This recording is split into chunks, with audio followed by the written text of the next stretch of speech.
Movie and TV show rentals are going to be gone from the PlayStation Store starting in August, and we've got some titles that are going to be getting a bit of a facelift on the PlayStation platform coming out this month. We got that in your news roundup right now. Ladies and gentlemen, welcome to Assemble. I'm Matt. Thank you so much for joining us, and thank you very much for supporting the show. We are on our way to 1,000 subscribers. I'm very confident we're gonna get there this month. It's been great. You guys have been very awesome.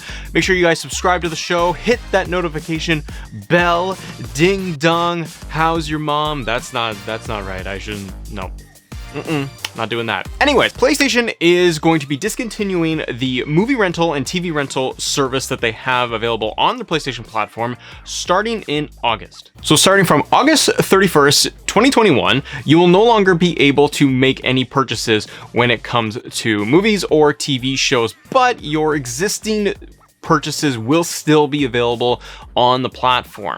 This comes as Sony is making a big shift on their platform to move away from this rental service because they are seeing that streaming is clearly dominating the industry and even their platform, admittedly, and this is turning them off of doing the rental service. While on the Xbox side of things, we still see heavy promotion and access to all the movies and TV show rentals, and I'd be curious to see how Xbox numbers are doing towards this, and if this is something that they are going to follow suit with maybe in the next year or two. Subscription services are dominating everywhere, from Netflix to Amazon Prime Video, Disney Plus. Everything is turning over to streaming, and we even got newer platforms like Peacock that have come out, and it's giving people so many options to choose for any of the streaming services that it becomes very difficult to even be able to want to do a movie rental or to do a TV show rental. Like, why would I spend $2.99 on a show when I can pretty much get it on any other platform or any of the streaming services that you're already subscribed to?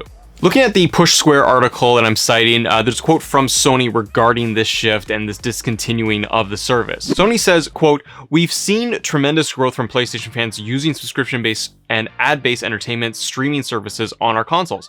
With this shift in customers' behavior, we have decided to no longer offer movie and TV purchases and rentals through the PlayStation Store as of August 31st, 2021. So it's not a tremendous surprise that this is going to be going away, but on all platforms, on all like streaming services or you know, streaming boxes, and I use that term when I'm talking about PlayStation, Xbox, Apple TV, your Rokus, and so on, your streaming devices where they have all this built in, they all offer streaming for rentals regardless of the platform, even if they have their own original content and apps. I find it a little curious that they are getting rid of this because it tells me that they must be losing money, or their contract is simply up with having to get the rights to be able to distribute all of these rental services, the movies and everything on their platform. Sony must be seeing that their numbers are really low when it comes to this, that it's really just not paying any dividends to them at the end of the day, at the end of each quarter and every year. For me, I think I have rented a movie or bought like Batman v Superman way back when it came out, and I bought that through my PlayStation, and that's it. I do not buy movies or rent movies or shows through the service. I find it, especially on PlayStation 4, I found it very clunky. It wasn't intuitive. I didn't like the layout and the UI for any of it. And even on PS5, I've never turned on the video rental service. So it goes to show, as somebody who uses their platform, uses the PlayStation every single day, every week, I'm not enticed to at all go through that platform. Also because why would I do that when obviously I have so many options to be able to stream my services, much like all of you. And even if I do want to rent a movie, rent a show, or make that purchase, let's take Matt's setup, for example. The PlayStation and my Xbox are set up in a designated space where I game primarily, and that's what that space is utilized for. And in the living room, we'll have our Apple TV and Google all set up there for the whole family, and we use that just for streaming our services, from Netflix to Disney Plus as well, and Amazon. That's what we use every single day, and YouTube. So we don't need to be able to do that, and I wouldn't want to go and use that other service upstairs and be able to turn on my PlayStation or hook it all up. Majority of people nowadays, if they are just going into streaming and they don't have a cable service subscription, then I think a lot of us end up saying, well, we have an Apple TV, we have a Roku, and we use that. We have a Fire TV stick.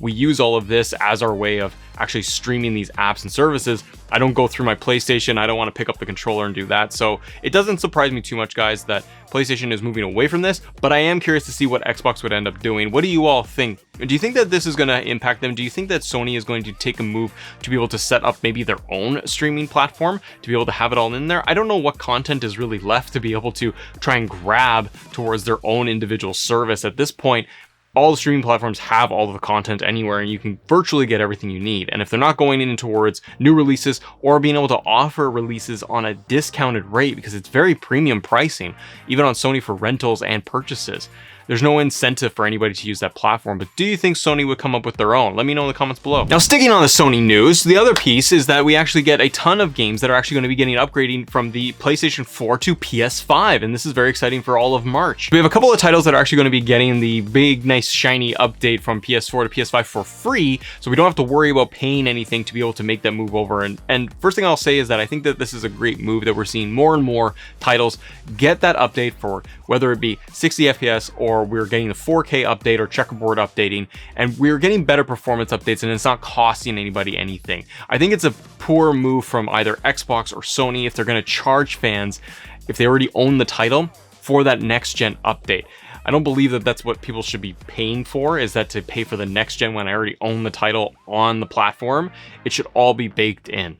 But this is good news, because we're getting games like Marvel's Avengers is going to get their update on March 18th for everything to be updated on Xbox as well as PS5. Mortal Shell, the Enhanced Edition, is getting an update. Yakuza Like a Dragon is also going to get a next-gen update, which is really, really cool. That game is fantastic. Tony Hawk's Pro Skater 1 and 2, as well as Crash Bandicoot It's About Time, is getting that next-gen love, which is probably the big title for me out of this whole bunch, aside from Marvel's Avengers, that I'm just purely excited for, to see if they actually nail a next-gen update.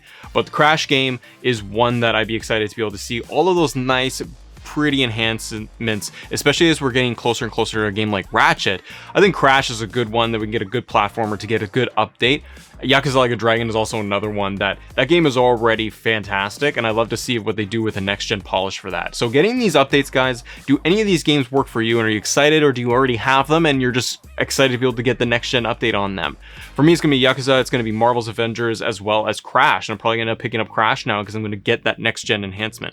This brings into a larger question, a larger discussion I wanted to have with all of you, because do you think that we're going to see just more and more of this over the course of this console generation? We see this a ton right now on the Xbox side, and it's great. We are now seeing it pick up a little bit more on the PlayStation side with games and titles that we've already experienced, that we already have in our library from previous generation, are getting that facelift, and for some players it's going to be their first time exposure to that next gen version of that title. For me, I didn't pick up Crash from the PlayStation 4. I wanted to wait, and I wanted to see maybe if I would get it cheaper on PS5. Now it's a good incentive for me because I feel like I'm getting a brand new next-gen game, and I think that a lot of players could be experiencing that as well, where they said, I missed out on certain titles from last gen, even just 6-8 months ago, and they finally got their brand new console, be it their Series X or their PS5. Now they have a little bit more of a back catalog to play with. Not to mention all of the titles that are exclusive to either Game Pass or on the PlayStation side with their PlayStation collection. There's so many titles that are getting that love. And I think this is what is probably going to be one of the defining pieces of this console generation, is not only seeing like just the graphical enhancements, the quality of life enhancements that we're getting from both PlayStation and Xbox, but I think one of the other big pieces what we're going to really look back and remember on is going to be this big update from last gen titles getting a facelift into the new gen. This is also smart on Sony's part because we have a gap within a few months of bigger titles coming out. We have to wait until, almost the summer for Ratchet and Clank to come out, and until then, there is a little bit of time in between for those bigger titles to be able to come out. So to be able to push this at the forefront of some titles getting a facelift and getting some love and care and attention, like say Crash, even though it's a multi-platformer, it allows for new players to get in there and really to kind of fill the void if they're waiting for another big title, big tentpole title from either Xbox or PlayStation in this case, and get their hands on that. Let me know what you guys think. Do you feel like this is going to be one of the big pieces of this generation that we look on? Do you think that it matters, or do you feel like this is just kind of a meh feature and I don't really care, or I'm just waiting for those big, you know, first party titles from Sony? Ladies and gentlemen, that wraps up today on Assemble for our news update. Thank you so much for watching. Do me a favor, like I said, subscribe to the channel. We're nearly there. We got some cool updates coming to you later this month, so please stay tuned to the channel. Thank you guys so much for watching, and as always, thank you for assembling with us. See ya.